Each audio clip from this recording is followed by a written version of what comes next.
the right way. You take your best government and you put him to govern Afghanistan and tell them, okay, you govern Afghanistan the same way you govern this European country. You'll be dead in a week because you cannot govern Afghanistan like you govern Europe. We don't tell you that you shouldn't have a monarchy. I mean, we're fine with your monarchy. We love your monarchy. It's fine. We don't say, oh, you shouldn't have a monarchy and you shouldn't have hereditary titles. Why? Because it's your country. You can do whatever you want with it. In the 80s, the war. You had a fight with the Soviet Union. Had nothing to do with us. What did you do? You financed El Salvador to fight a war between us, between brothers. 1 million displaced. They went to the US, into ghettos. They formed the gangs. Then they deport the gangs. Gangs come here. You send us another recipe. Law to don't arrest minors. But all the gang members were minors at the time. So gangs grew, and then they terrorized the country. They started killing people, and we became the murder capital of the world. El Salvador was turned from the most dangerous place in the world to the safest in the Western Hemisphere. El Salvador President Nayib Bukele was speaking to the press after his re-election to a second term in office on February 5th. In his first term, Bukele gave overarching powers to security forces to fight gangs in the Central American nation. More than 75,000 people were arrested in less than 2 years, leading to a drastic cut in the influence that gangs had on civilian lives. But human rights organizations have said that hundreds have been unlawfully jailed as part of Bukele's stringent policies. According to one NGO, more than 6,000 Salvadorans have disappeared since Bukele assumed power. At this press conference, a BBC reporter mentioned some of these charges while naming a man called Jose Alvarado, whose disappearance has made news in the foreign press. Case that I've been looking at of a young man called Jose Mata Alvarado, and I can pass obviously on all the details to your team. His mother was bringing food to the prison where he was at. It turns out he'd been moved to the Secot some weeks, months in fact, earlier, while she was faithfully bringing food to the prison. It seems like he's completely lost in the system, and there are 2 órdenes de liberación in his name, one as recently as June last year, and yet he's simply not been released, even though the 20 days is obviously now 6 months ago, by which time he should have been out. I'm wondering if your intention is to sort of work on the legal side of things, assuming you win today and that you are president for the next 5 years. Well, it's important to say that every police in the world, because I find this somewhat amusing when they say, oh, but you know, in El Salvador, they arrest people and some of the arrested are innocent. And I'm a little baffled because I wonder if in the UK, all of the arrests are of guilty people, or your police sometimes arrest innocent people. I mean, I bet there will be a percentage of people arrested by UK police, the police of the government that you work for, and they will arrest sometimes innocent people as a mistake or because they had a wrong tip, but they will go to a judicial system. If there were no arrest of innocents if there was one police in the world, one police force, UK, Spain, France, you name it, any country, the US, Canada, any police force that has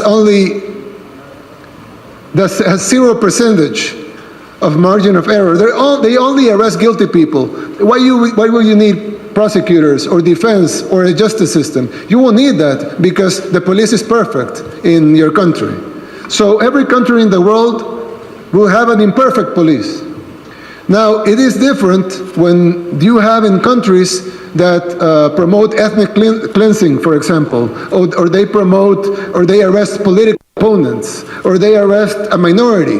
But in our case, all of the arrests are made to end the bloodshed that we lived for decades, and we have ended it. Now, did our police made a couple of mistakes? Of course they did. That's why our judicial system has been freed innocent people, and they will free every innocent people that the police has wrongly arrested. And we have already freed 7,000 people. Now, I would assume that the criticism may come from a hypothetical country that doesn't have any arrest of innocents. But I'm sure that in the UK they do plenty arrest of innocent people, and then they are proven innocent in court. But sometimes, and we have seen a lot of cases in the US, in the UK, in Europe, that they find them, that they're innocent 20, 30 years after being convicted because they found some DNA evidence.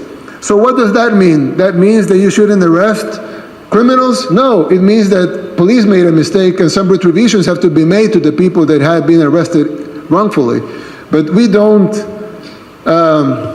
think, we think it's weird, or we're baffled by the criticism of something that you well know that any police in the world would make, which is a small percentage of innocent people getting in the net.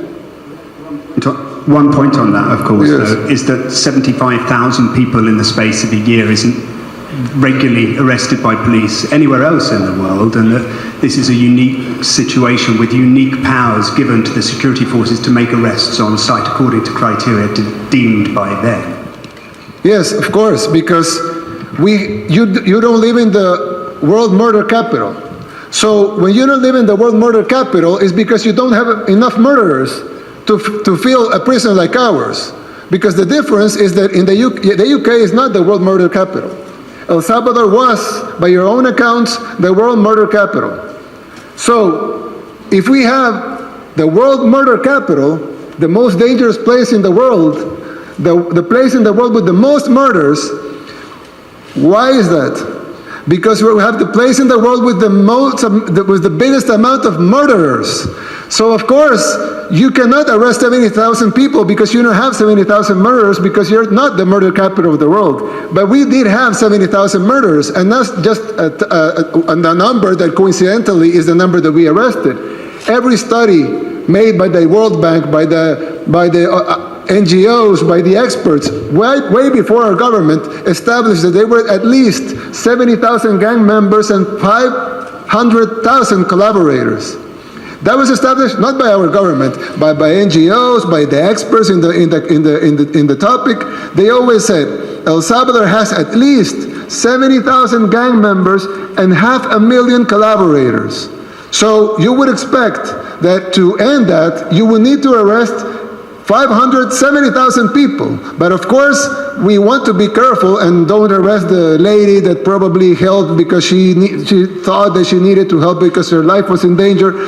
So we're sparing 85% of the tally that the organizations that you finance established way before our government. So why do we have the biggest incarceration rate in the world? Because we changed the murder capital of the world, the world's most dangerous country, into the safest country in the Western Hemisphere. And the only way to do that is to arrest all the murderers. There's no other way to do it. Well, the other way to be to kill all the murderers, but we don't have death penalty, so we have to arrest all the murderers. So you say, why is such a big number? Well, what do you expect? That we arrest 100 people and we leave 69,900 gang members in the streets and suddenly the murder rate will drop? Or do you expect that because we're Salvadorans or something, because we're second-class citizens or something, we have to die? They have to kill our families, they have to kill our children, because your liberal ideas of what a democracy should be have to be respected, and since we're not using your recipe, then we have to be killed, we have to let our children be killed, we have to let the bloodshed to go on for 50 years because of imported policies from your countries, because your countries had lectured us in the 80s, the war. You had a fight with the Soviet Union, had nothing to do with us. What did you do? You financed El Salvador to fight a war between us, between brothers.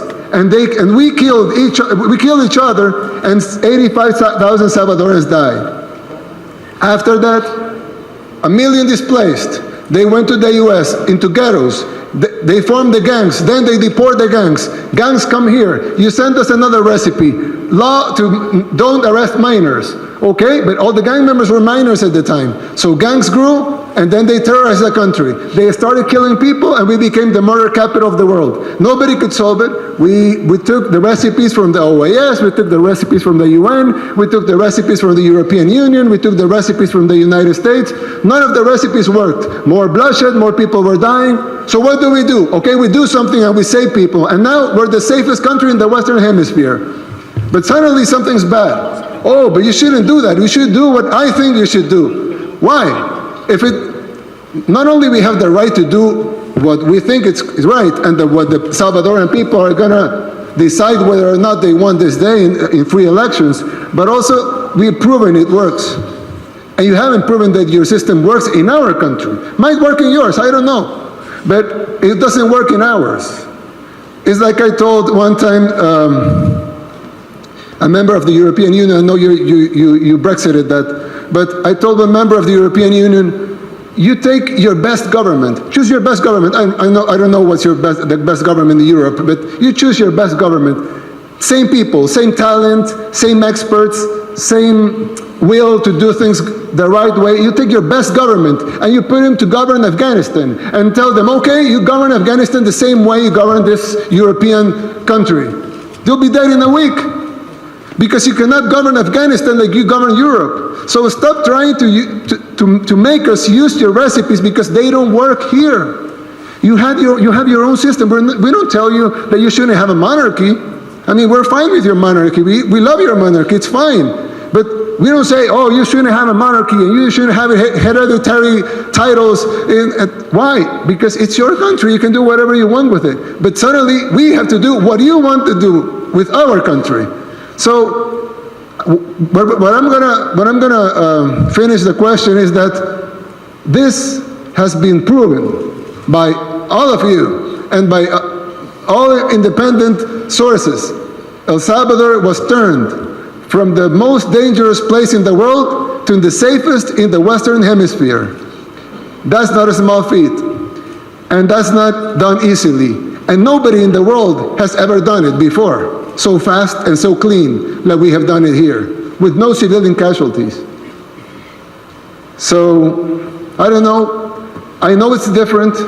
I know the numbers from the UK and ours will be different for maybe a couple of decades, but we're doing our best here, and we're really trying, and the Salvadoran people today are going to vote freely in free and fair elections and in full democracy and choose their own path. Thank you. I mean, what is it with these guys and thinking their way is the best way? Like their own system is the only way that you can govern the country. I mean, it's like me coming into your house and telling you because I like my spaghetti with spice and you don't, it means you're cooking spaghetti wrong. You see how quickly you're going to kick me out of your house? Exactly. He even said he tried it the Western way and it didn't work. Does that mean that's the only way? No. And then he decided to do it his own way. And then it's working for him. You practically cleaned your own mess by turning the most dangerous country in the world to one of the most peaceful ones in the whole world. And these clowns want to teach him how to govern the country. I mean, like you all even practice the democracy that you are even preaching. Let me know what you guys think in the comments below. And I'll see you guys in the next one. I'm out.